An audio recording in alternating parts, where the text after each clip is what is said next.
So, welcome back to the second podcast on lower back pain. So, my name is Edmond, I'm a physiotherapist, and this is Dr. Tan. Dr Gamaliel Tan, Orthopaedic Spine Surgeon. Orthopaedic Spine Surgeon. So, this part 2 of lower back pain, we are going to talk about the treatment options for lower back pain. Yeah. Okay, so I think the best way to talk about treatment options is we do like a case study. So, let's say I'm a young person who did deadlifts in the gym, lifted something heavy, and then afterwards I sprained my back. I have back pain now. I come and see you like after 1 week. And my back is still quite painful. How would you go about to advise, or how would you treat me? So that's actually a very classical history that I get from my younger patients. Usually they're all in the gym and then they did something heavy and then they pop a disc, right? And the main thing is that they have a back pain for a few days. Then after that they notice, how come there's pain going down my leg also, and there's numbness or tingling going down my leg. Right.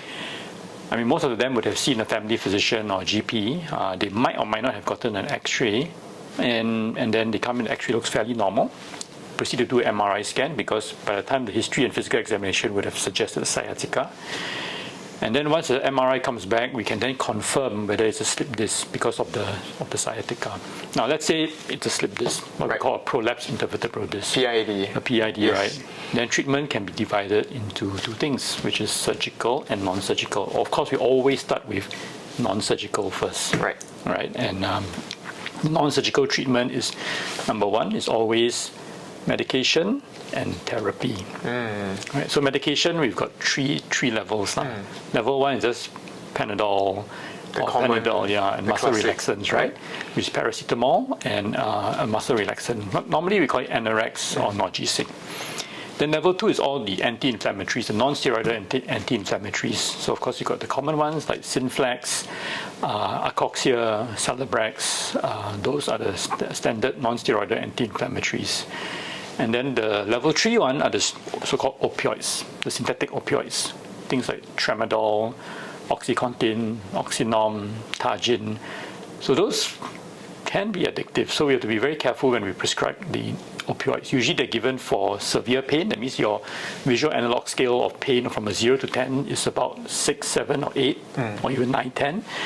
Then you would start talking about opioids, and usually they're given in the post-operative period also for patients who have undergone procedures. Right. So opioids are the very, very, very strong painkillers. Yeah, just have to be careful about giving opioids for prolonged periods. So that's therapy and medication. Correct. So but actually I do refer a lot of patients to the therapist, because most of my patients are, we don't jump straight into surgery. Right. So what do you do with them when they go to your clinic? So I'm not sure how doctors, or what doctors think, or what do they describe, because sometimes patients might ask also. So usually for physio side, when we first see them, we also see, we start with like subjective, and then asking them how did they get injured, understanding what is the mechanism of injuries. The next thing also is similar to our first episode of the podcast. We try to rule out any red flags. So we do ask the red flag questions and make sure that the patient is, the cause of the lower back pain is something mechanical, instead of something sinister. After taking a subjective or history taking, asking questions, we then move on to like what we call the objective assessment, where we do a physical examination. We look at how the patient is moving. So let's say he got hurt while bending forward to take something from the ground. We will see, like in your gym, right? We will see how do you bend forward. So if it's quite acute, quite painful still, we won't ask him to lift weights. We'll just ask him, maybe can you try to simulate how do you flex, bend forward. And then what we look out for is like the movement pattern, the motor control. And we start to think what muscles could be weak, what muscles could be tight.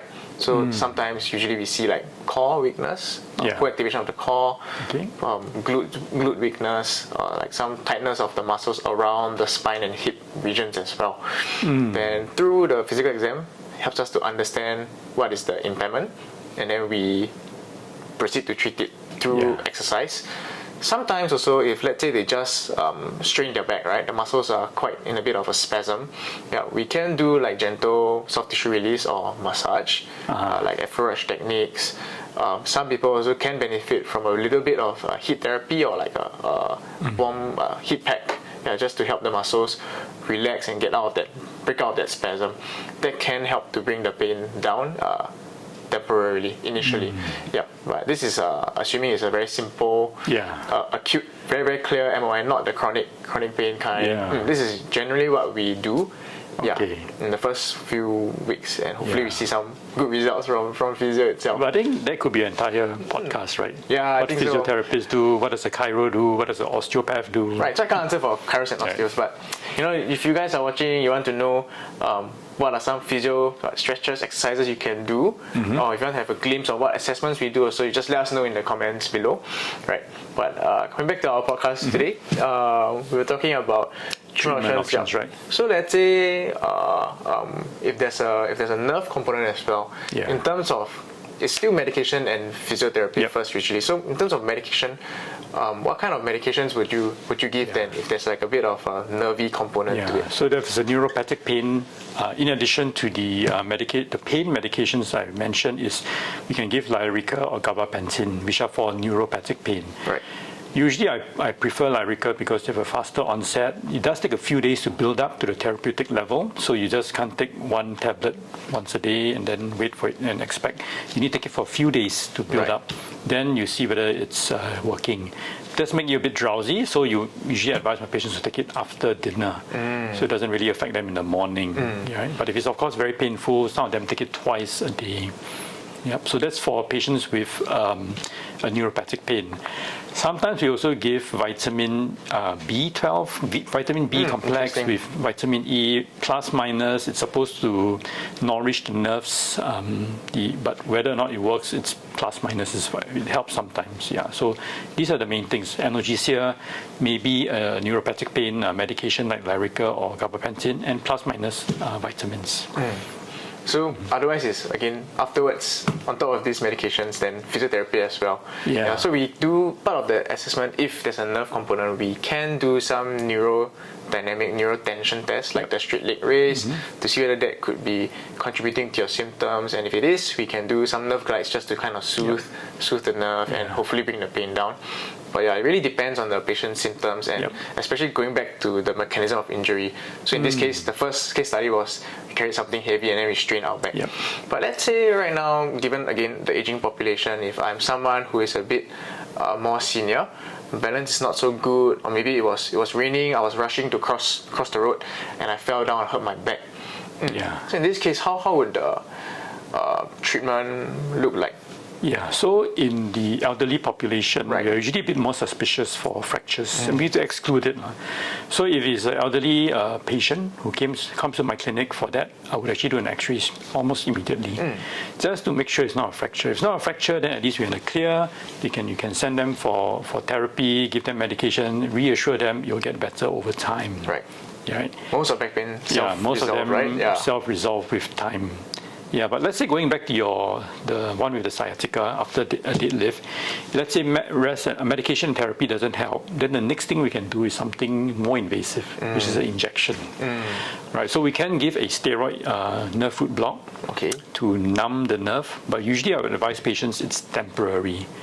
So if they are really adverse or afraid of surgery, then we do a steroid nerve root block, and then to buy them some time. And sometimes the nerve root blocks works.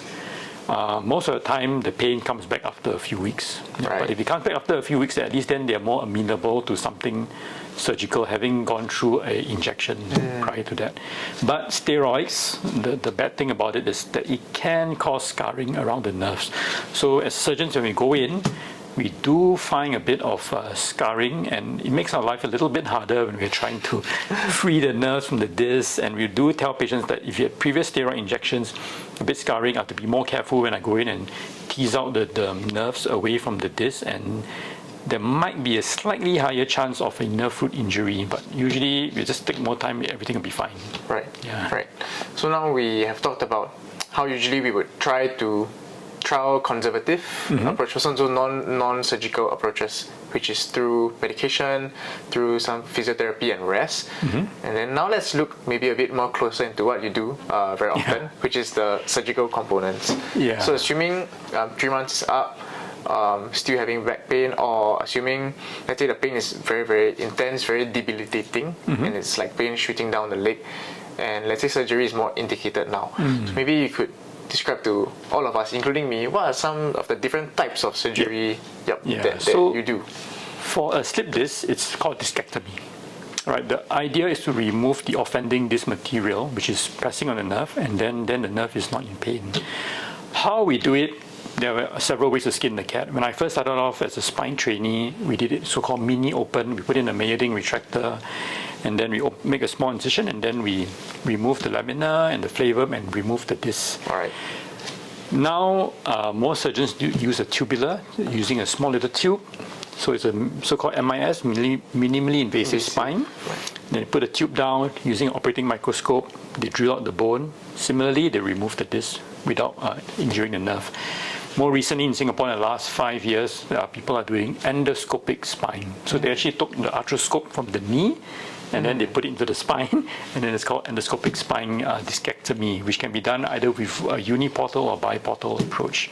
So the holes do get smaller, but all of these, usually the recovery time is 1 day, 1 or 2 days. Usually patients stay overnight for surgery, and then they go home the next day, whether it's mini open, tubular, or endoscopic. Nice. Right, very nice. Yeah. So it's a discectomy. Yeah, correct. The discectomy. What are other kinds of operations? Yeah, let's say if you go to the elderly population, then they have this condition called spinal stenosis, which is usually when the nerves are pinched by the degenerated spine. And then in those cases, what we do is we do a laminotomy or a laminectomy to free the nerves, remove all the offending material that's pressing the nerve. And they may also include a fusion. It means putting in titanium implants into body cages to fuse that segment so it doesn't move anymore. So they do get a bit stiffer, but they have less back pain.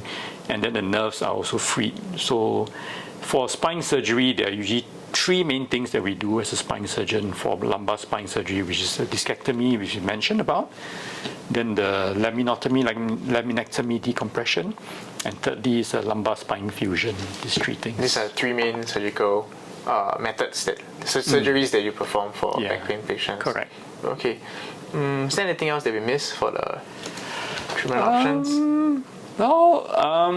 Braces. I mean, that's orthosis, is it? Yeah, orthosis, what we call orthosis, right? So it's the one that we wear. That's right.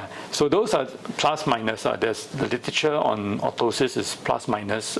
Most of my patients, they find it useful for acute back strain. I see. Which is the number 1 cause of back pain, and that just helps you to just brace your spine. And when you're doing your house chores, you're doing your vacuuming, you're cooking, at least you're supported if you're doing a forward position. So it's kind of like to add stability, to help you to feel a bit more secure. Correct. When you just sprain your back. Correct. And of course, if you sit with a fracture, then you might need a bigger orthosis. Right. Yeah. Like a TLSO. But that's another podcast. Yes, correct. I think so too. So the thing about braces sometimes is when you add stability initially, it does help. But what I do see sometimes is that patients get a bit fearful to wean off the brace. So they keep wearing the brace, and then the back actually becomes quite stiff. Correct. And then when you have to get them moving a bit, they don't really want to move. Maybe it's due to fear, due to stiffness from being a brace for too long, then that can lead to another kind of issue as well. So it's not so straightforward, right? They shouldn't be dependent on it. Correct. It's lower back pain is really a very tricky topic. Especially when it goes past the acute phase into chronic. pain. And nowadays when people are looking at the biopsychosocial aspects of pain. So what we are talking about today mainly is like the bio aspects. But there's also this psychosocial aspect. Which those are called yellow flags. Yes, correct. I'm not expert there. I think that's also beyond the scope of today's podcast. So otherwise, I think we can kind of wrap up like the second episode of the podcast, where we discuss the treatment options for patients with lower back pain. So if you like this kind of material, tune into our channel for more of such topics. Yes, we'll try to post more podcasts, have more meaningful discussions on these kinds of orthopedic, musculoskeletal conditions, just to add value to our viewers at home as well. Okay, thank you. Thank you.